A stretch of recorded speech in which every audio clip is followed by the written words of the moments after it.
वंदे नमः पार्वती पतिये हर हर। उत्तर प्रदेश सरकार में मंत्रिमंडल के मेरे वरिष्ठ सहयोगी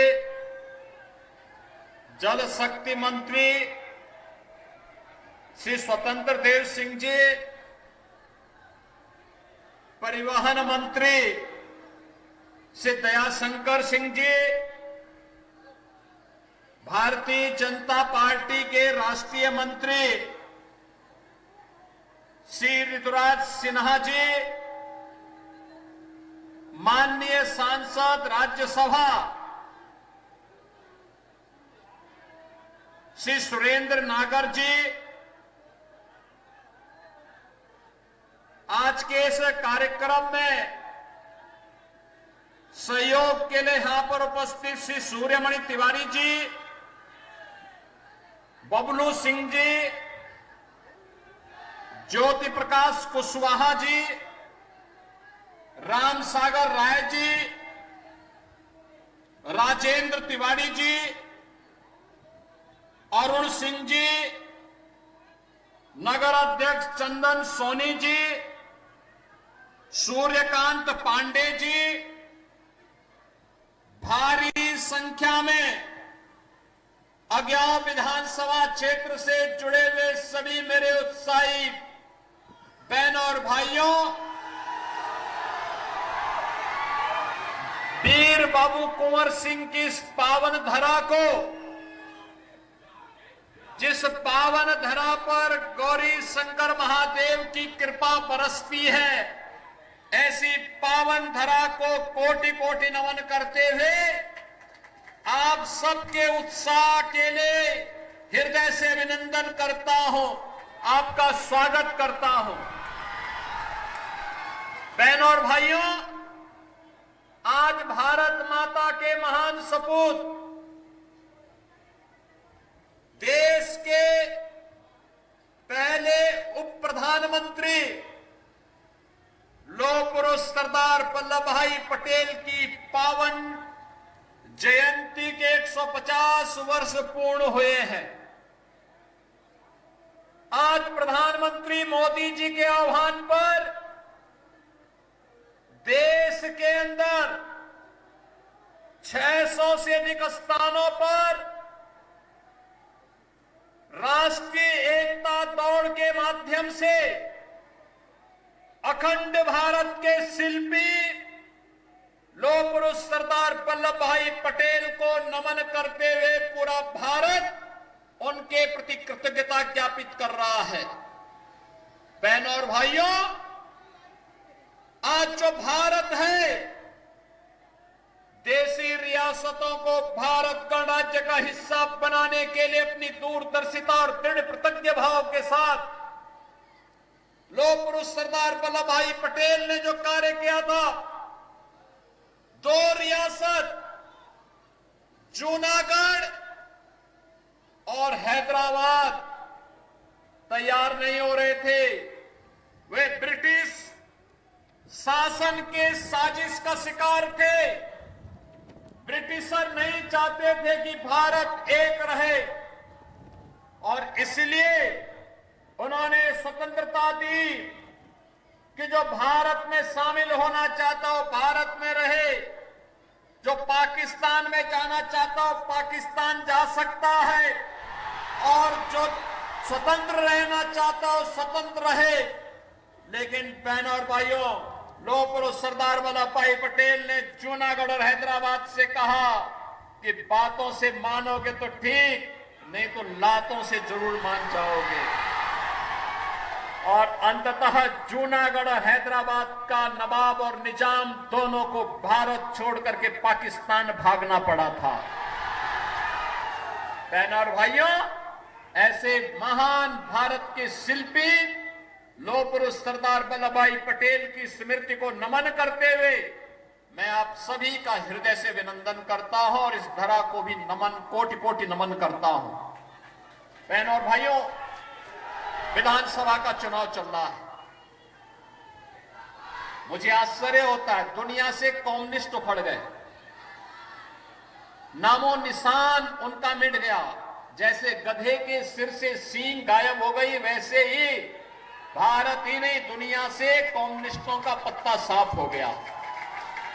और मैं भी आपसे यही कहने के लिए आज आया हूं, ये बिहार है,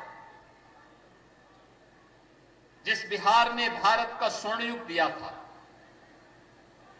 जिस बिहार ने महात्मा बुद्ध को ज्ञान प्रदान किया था, जिस बिहार में 24वें तीर्थंकर भगवान महावीर का जन्म हुआ था, ये वही बिहार है जिस बिहार ने वीर बाबू कुंवर सिंह को जन्म दिया। 1857 के प्रथम स्वातंत्र समर में अंग्रेजों को नाकों चने चबाने के लिए मजबूर करने वाले बिहार केसरी के रूप में बाबू वीर कुंवर सिंह ने आरा से लेकर के आजमगढ़ तक अंग्रेजों को पीछे धकेलने का काम किया था और स्वतंत्र क्षेत्र का घोषणा करके भारत की स्वतंत्रता की घोषणा भी कर दी थी। बहनों और भाइयों, यह धरती अन्याय बर्दाश्त नहीं करती। इस धरती में मुगल आक्रांता हुमायूं को भी अपनी जान को बचा करके भागने के लिए मजबूर होना पड़ा था। यह बिहार की धरती है जिसने भारत के पहला राष्ट्रपति राजेंद्र बाबू को, जिस धरती ने देश के दूसरे उप प्रधानमंत्री बाबू जगजीवन राम को, जिसने देश की आजादी को, आजादी के बाद भारत के अंदर लोकतंत्र के गले को घोटने का काम जब कांग्रेस के द्वारा किया जा रहा था, भारत के लोकतंत्र को बचाने के लिए बिहार के नौजवानों के माध्यम से भारत के नौजवानों को एकजुट किया था। ऐसे जयप्रकाश जी का और कर्पूरी ठाकुर जी ने भी जिस धरा पर जन्म लिया हो, बहनों और भाइयों, वह बिहार जब अंगड़ाई लेता है तो भारत अंगड़ाई लेता है। बिहार जब स्वर्ण युग में जाता है तो भारत स्वर्ण युग में जाता है। और जब प्रधानमंत्री जी ने कहा है विकसित भारत, तो विकसित भारत के लिए विकसित बिहार भी आवश्यक है। विकसित बिहार के लिए पिछले 20 वर्ष में नीतीश बाबू के नेतृत्व में सुशासन की आधार मजबूत की गई है। अब इसमें एक सुदृढ़ इमारत का निर्माण करना है, मजबूत इमारत का निर्माण करना है। और इसके लिए सौभाग्य से आपकी अग्नि परीक्षा थी कि चुनावी रैली में जनता का समर्थन किस रूप में प्राप्त होता है, क्योंकि कमल तो कीचड़ में ही खिलता है। और आपकी उपस्थिति बताती है अब लाल सलाम नहीं, जय श्री राम का नारा लगेगा। अयोध्या में राम जन्मभूमि की तर्ज पर सीतामढ़ी में राम जानकी का भी भव्य मंदिर का निर्माण होगा। आज के बिहार में अब क्या नहीं है, याद करिए, आरजेडी की लालटेन ने यहां पर अंधियारा लाया था। आप सोचो, लालटेन लेके लोग चलते थे। लालटेन युग में जब मर्जी आती थी बंद कर देते थे और फिर डकैती डालते थे, गरीबों के हक पर डकैती। आरजेडी की समय में सड़क नहीं, स्कूल नहीं, चिकित्सालय नहीं, इंजीनियरिंग कॉलेज नहीं, रेल नहीं, नौकरी नहीं, राशन नहीं। और आज एनडीए की डबल इंजन की सरकार है। प्रधानमंत्री मोदी जी के नेतृत्व में, उनके मार्गदर्शन में, नीतीश बाबू के नेतृत्व में बिहार के अंदर आज बिहार के अंदर सड़क की कनेक्टिविटी है, रेलवे की बेहतर सुविधा है, एयर कनेक्टिविटी बढ़ रही है, मेट्रो के संचालन की कार्रवाई आगे बढ़ रही, पटना में प्रारंभ हो चुकी है, इनलैंड वाटरवे की सुविधा तेजी के साथ आगे बढ़ रही है, 4 लेन के एक्सप्रेसवे बन रहे हैं, engineering college, school, degree colleges, medical colleges की स्थापना हो रही है और अब बिहार के नौजवानों के लिए रोजगार है। अन्नदाता किसानों के लिए प्रधानमंत्री किसान सम्मान निधि का लाभ है। बिहार के अंदर अब देश के अंदर अगर आप देखेंगे प्रधानमंत्री मोदी जी के नेतृत्व में 80 करोड़ लोग फ्री में राशन की सुविधा का लाभ प्राप्त कर रहे हैं। 50 करोड़ लोगों को फ्री में स्वास्थ्य की सुविधा उपलब्ध करवा दी गई है। 46 करोड़ लोगों के बैंकों में खाते खोल करके भ्रष्टाचार मुक्त व्यवस्था देने का काम हुआ है। बहनों और भाइयों, 12 करोड़ गरीबों के घर में शौचालय, 4 करोड़ गरीबों के घर में आवास की सुविधा, यह किसी ने किया है? एनडीए की मोदी जी के नेतृत्व की सरकार ने और नीतीश बाबू ने मिलकर के किया है। ये इंडी गठबंधन जो आज यहां पर कम्युनिस्ट के नाम पर, एमआलए के नाम पर या आरजेडी और कांग्रेस के नाम पर आया है, बहनों और भाइयों, ये इसलिए आया है जिससे गरीबों के राशन पर डकैती डाल सके। ये इसलिए आया है क्योंकि पुराना अनुभव है, पहले राशन मिलता नहीं, गरीबों को मिलता नहीं था आरजेडी के समय, और गरीबों के राशन को तो खाया ही खाया, इन्होंने तो पशुओं के चारे को भी खा दिया था। ये वही लोग हैं, बात गरीबों की करेंगे और गरीबों के गटई को दबाने का काम भी करेंगे। ये वही लोग हैं जिन्होंने नौकरी नहीं दी, नौकरी के नाम पर आपके पैरों के नीचे की जमीन को भी हड़पने का काम किया था। ये वही लोग हैं जिन्होंने किसानों के जमीनों पर कब्जा करवाया था और फिर किसानों को प्लान करने के लिए मजबूर किया था। ये वही लोग हैं जिन्होंने बिहार में माफिया राज ला करके यहां के व्यापारियों के सामने, यहां की बहन और बेटियों के सामने, यहां के नौजवानों के सामने पहचान का, सुरक्षा का और सम्मान का संकट खड़ा कर दिया था। आज नए बिहार में नौकरी भी है, रोजगार भी है, निवेश भी है, विकास भी है। आज जीविका बहनों के माध्यम से आर्थिक स्वावलंबन का मार्ग भी आगे बढ़ रहा है। और इसीलिए बहनों और भाइयों, मैं आप सबका आह्वान करने के लिए आया हूं। ये लोग आरजेडी हो, एमआलए हो, कांग्रेस हो, ये जितने भी हैं, ये सब एक ही थैले के चट्टे बट्टे हैं। ये भारत की विरासत का विरोध करते हैं, गुलामी की मानसिकता का समर्थन करते हैं, आक्रांताओं को आमंत्रित करते हैं, अयोध्या में राम मंदिर का विरोध करते हैं, सीतामढ़ी में मां जानकी के मंदिर का विरोध करते हैं। आपस में ही भारत के नागरिकों को लड़ाने का काम करते हैं, पर्व और त्योहारों के पहले दंगा करवाने का काम करते हैं।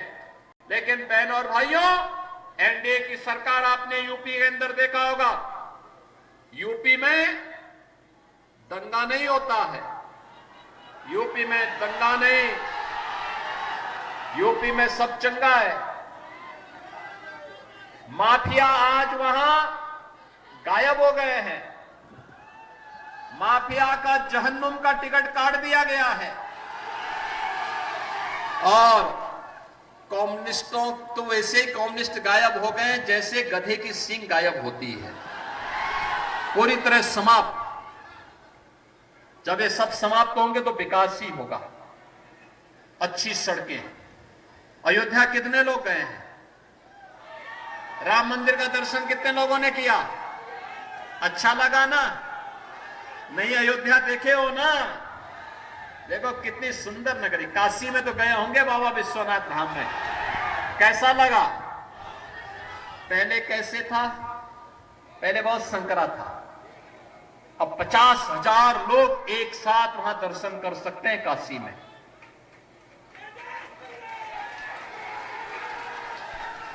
दस लाख लोग एक दिन में दर्शन करते हैं काशी में। 10 लाख श्रद्धालु एक साथ अयोध्या में दर्शन करते हैं। और ये कांग्रेस के लोग क्या कहते थे, आरजेडी के लोग क्या कहते थे? कहते थे राम है ही नहीं। कांग्रेस कहती थी राम है ही नहीं। आरजेडी के लोग राम मंदिर का रथ रोकते हैं। इनका पार्टनर समाजवादी पार्टी उत्तर प्रदेश में राम भक्तों पर गोली चलाते हैं। और कम्युनिस्टों से कहना ही क्या है, वे भारत के बारे में नहीं सोचते, वे किसी दूसरे लोग के बारे में सोचते हैं। और इसलिए बहनों और भाइयों, जो राम का नहीं हो हमारे किसी काम का,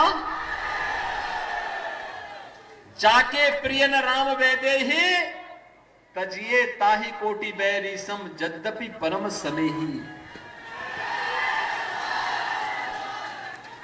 जो राम का विरोध कर रहा है वो राष्ट्र का विरोध कर रहा है, और जो राष्ट्र का विरोध कर रहा है वह हमारे किसी काम का नहीं। उसको हर हाल में बाहर का रास्ता दिखाना है। और बहनों और भाइयों, विकास की पहली शर्त है सुशासन, सुरक्षा का बेहतर माहौल, और उसको केवल और केवल एनडीए दे सकती है। प्रधानमंत्री मोदी जी के मार्गदर्शन में एनडीए दी है, एनडीए दे रही है, एनडीए देगी। और इसके लिए आपका आह्वान करने के लिए आए हैं। यहां पर जो चुनाव चल रहे हैं, इस चुनाव में भारतीय जनता पार्टी और एनडीए ने श्री महेश पासवान को ज्ञाव विधानसभा क्षेत्र से अपना प्रत्याशी बना करके उतारा है। महेश पासवान को आपका आशीर्वाद मिलेगा ना? मिलेगा ना? दोनों हाथ ला करके, थोड़ा दोनों हाथ ला करके बोलो, जहां जहां मेरी आवाज जा रही है दोनों हाथ ला करके आशीर्वाद दीजिए। उधर भी ये हेलीकॉप्टर के पीछे छत के ऊपर जितने लोग हैं, इन लोगों से मैं अनुरोध करूंगा, सभी लोग जो जहां पर है वहीं से आशीर्वाद दो, क्योंकि यहां तो कीचड़ है, यहां पे कीचड़ है, यहां आना कठिन था, लेकिन आप उसके बाद भी आए हैं, तो महेश पासवान को आशीर्वाद देंगे ना? कमल खिलाएंगे ना? इस धरती पर कमल ही खिलना है। कमल खिलाने के लिए तैयार हैं। इसके लिए घर घर जाना होगा, एक एक घर से वोट देना होगा। वैसे मैं देख रहा हूं हर घर में केसरिया लहरा रहा है, हर घर में बजरंग बली का पताका फहरा रहा है